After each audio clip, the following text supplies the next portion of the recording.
Morning, guys. It's Bob the Green Man from Chateau de Muff in Mesa, Arizona, Zone 10A.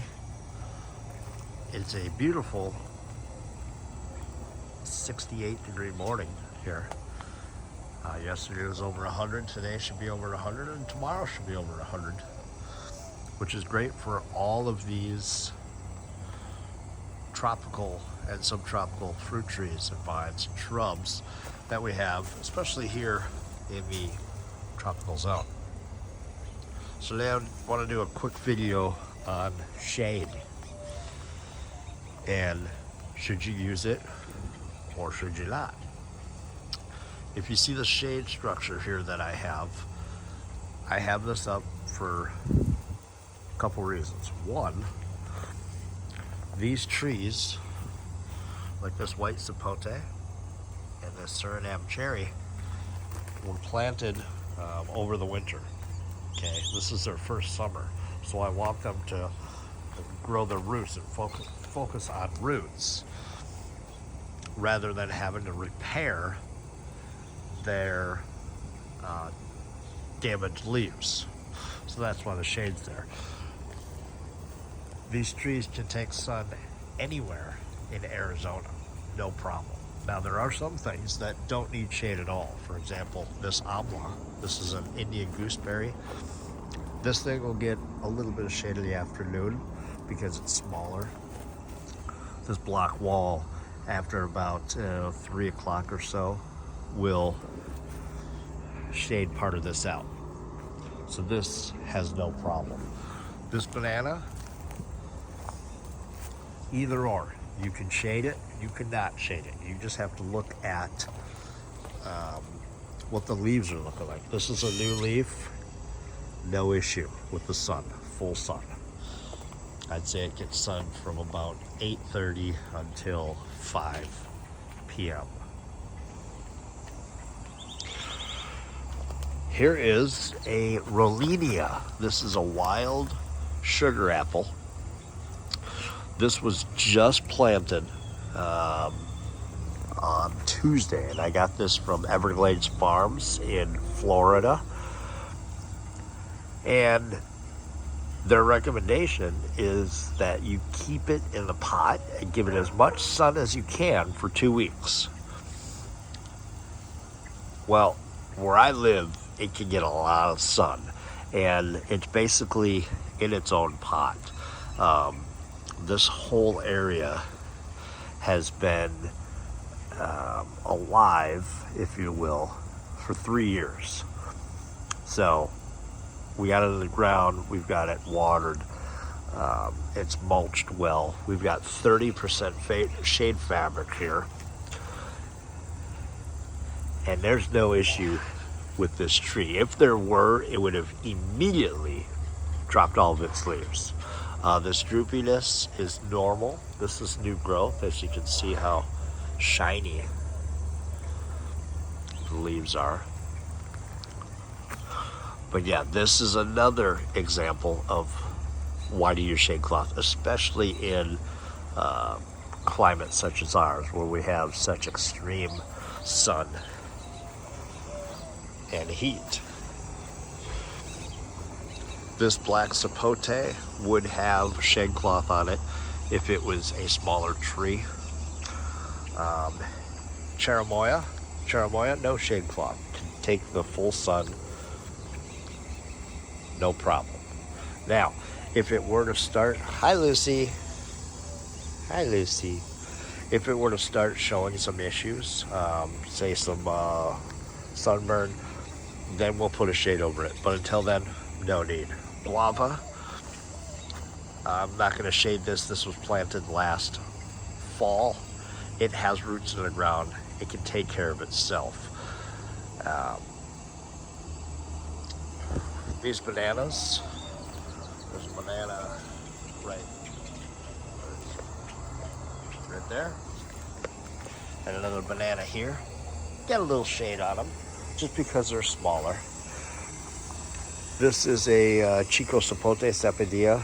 The importance of the shade this year on this is so that these flowers, if I can find one, these flowers right here don't burn up in the sun. And also, this was planted in November. My goal is to, again, get root growth, root production, and protect all these leaves from the sun. And next year, it'll be able to handle the full sun.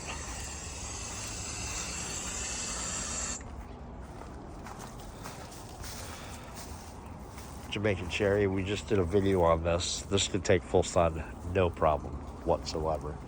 Here's another tree that is enjoying the shade. This is an abiu, or a yellow star apple. Now, when I first planted this, there's Minnie checking things out. Bowser's over there somewhere. Hi, Bowsy. When I first planted this, I didn't shade it. And if you can see this, there's a little copper color. Yes, right there, Minnie. Thank you. There's a little copper color here. That was from the sun when it was first planted. Now that we've got it shaded from the afternoon sun, there are no issues with this tree. Beautiful foliage. Grows really fast. And another tree we have shaded, because it is a tropical, ultra tropical, is a sandtall. This thing gets basically shade all day. I mean, it'll get a little bit of sun here. It might get a little poke through in the afternoon, but we're doing well. We got good shade, good new growth. It's getting good water. We're excited about this tree.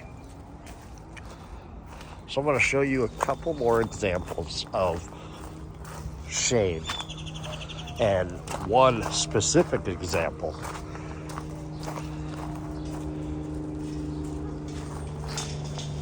that is very beneficial. So here's another example of shading.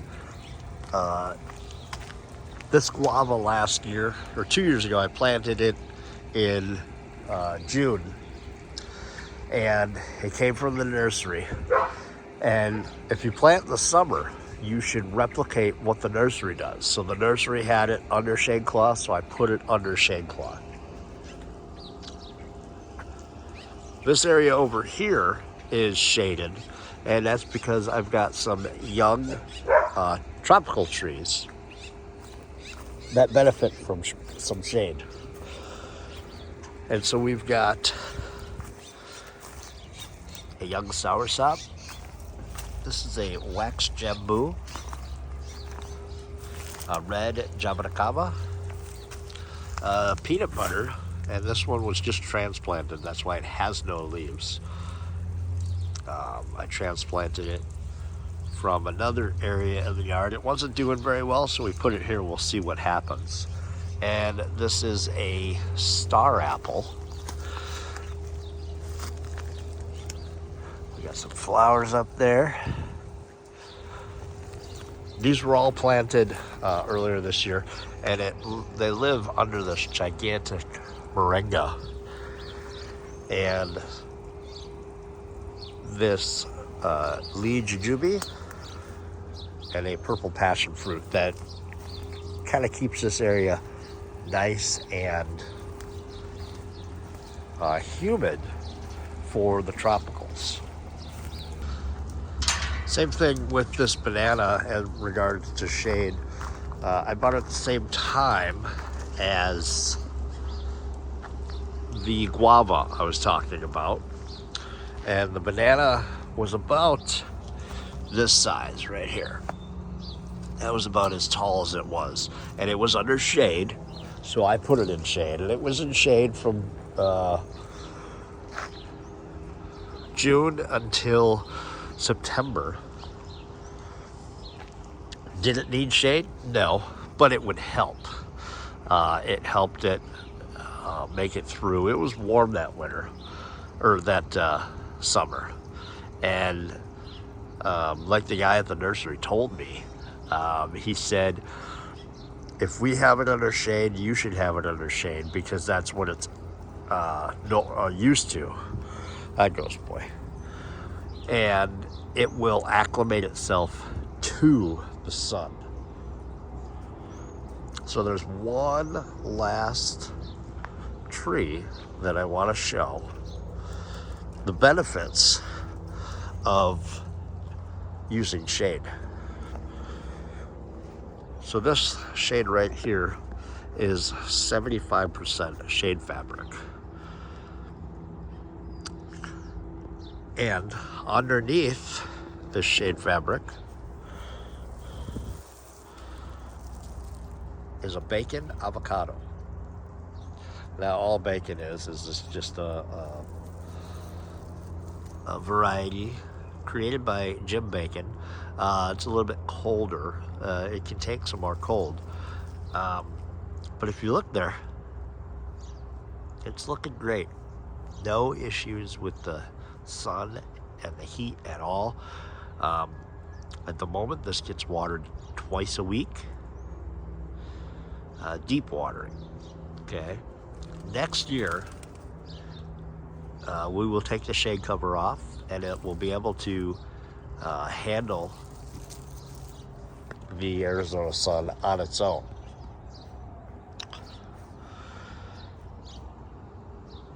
I thank you guys for watching. I hope you learned something. If you do something differently, or if you do the same thing I do, let me know. Let me give you a quick example here.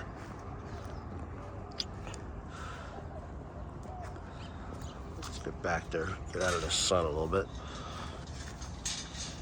This is an ice cream bean tree. Okay, this was planted in full sun. Now, at the nursery, I was told I should keep this shaded. Well, everywhere else that I saw, I was told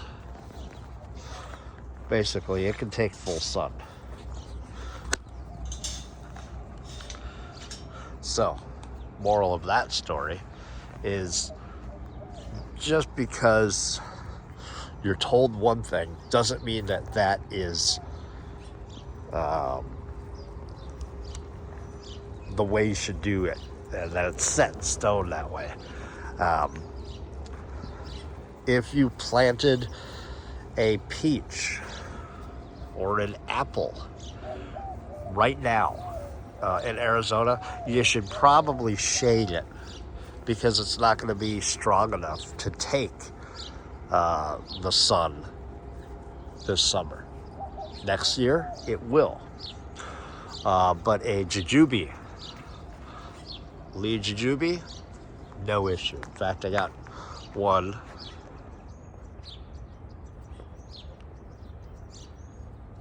right there. That's a jujube. That thing can take the sun, no problem.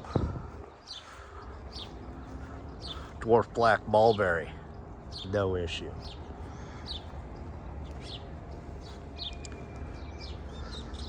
Anyway, guys, like I said, I hope you enjoyed the video.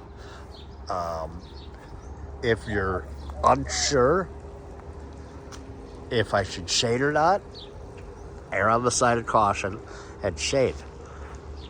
Nothing's gonna happen. Worst thing is you're not gonna see growth above ground, but there will be growth below ground. And until next time, guys, from Chateau de Muff, have a great day.